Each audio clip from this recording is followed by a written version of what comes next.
n'agahinda, twibuka amateka atazibagirana,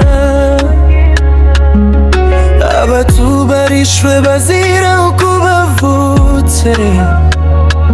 mu gihugu cyacu kari kuzuye umwijima, amarira yaragaye k'imvura idahosha, imiryango irasenyuka, ubuzima burazima, ariko umutima wacu uracyarwana, ukuri gutsinde,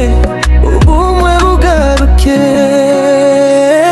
situzibagirwa, tuzahora twibuka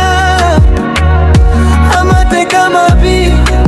tazongera kubayo, jenoside yakorewe abatutsi 1994 yadusigiye isomo rikomeye, twiyubaka tungugumwa, uruhanda rusha nirwo turwanira, amajwi y'abaracyumvikana mu mitima yacu no mu bitekerezo, abo bose barapfuye nta n'umwe warokotse gukomeza. Ubwo yewe nakomeje nabaye muri uru ruzi mureba,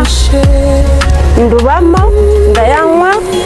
ndayahaga sinapfa, hari aho nageze hariya mureba inka zirimo,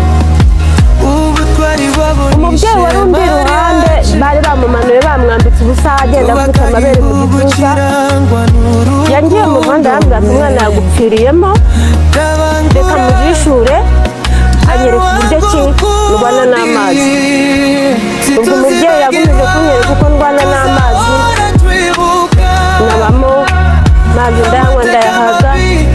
abo twajyanye barengaga nk'abantu barenga ibihumbi nka 200 cyangwa 100, ngereranyije rwose nka benshi, barengaga nk'abantu 200,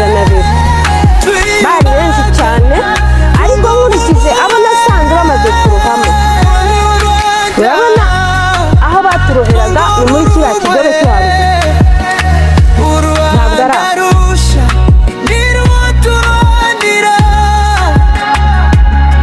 Ukuri ubumbwemwe n'ubwiyunge nibyo bituyobora buri munsi, dusezerana imbere y'amateka ko jenoside itazongera kubaho ukundi.